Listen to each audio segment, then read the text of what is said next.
Subscribe করুন Gopal Bhar, click করুন bell icon. আপনার একটি সাবস্ক্রাইব আমাদের আশার আলো। একদিন রাজ্যের মন্ত্রী গোপাল ভাঁড়ের কাছে এলেন। গোপাল ভাঁড় তখন একদম সহজ সরল মানুষ ছিলেন, নিজের জীবন নিয়ে কোনো দুশ্চিন্তা ছিল না। মন্ত্রী গম্ভীরভাবে গোপালের কাছে গিয়ে বললেন, গোপাল, আমি তো রাজ্যের সবচেয়ে বড় মন্ত্রী। আমার উপদেশ যদি তুমি মেনে চলো, তাহলে তোমার জীবন বদলে যাবে। আমার কাছ থেকে অনেক কিছু শিখতে পারবে। গোপাল কিছুক্ষণ চুপ থেকে মন্ত্রীর দিকে তাকিয়ে বললেন, ঠিকই বলেছেন মন্ত্রী মহোদয়, আপনি তো অনেক বড় ব্যক্তিত্ব, আর আপনার অভিজ্ঞতা রয়েছে।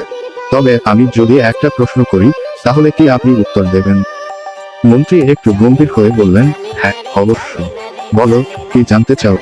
গোপাল বললেন, ধরা যাক আপনি যদি একদিন ভুলবশত গোপাল ভাঁড় হয়ে যান, তাহলে কি করবেন? এই প্রশ্নে মন্ত্রী কিছুটা অপ্রস্তুত হয়ে গেলেন। একটু থেমে থেকে তিনি উত্তর দিলেন, তা আমি কি করব জানি না, তবে এতটুকু নিশ্চিত, তুমি যদি আমার মতো হয়ে যাও, তাহলে নিশ্চয়ই কোনো দুঃখজনক পরিস্থিতি থেকে পালাতে পারবে না।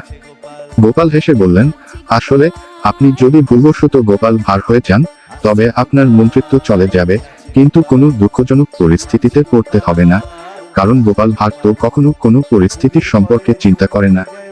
এভাবে গোপাল আবার মন্ত্রীর অহংকারের মধ্যে হাস্যরস ঢেলে দিলেন।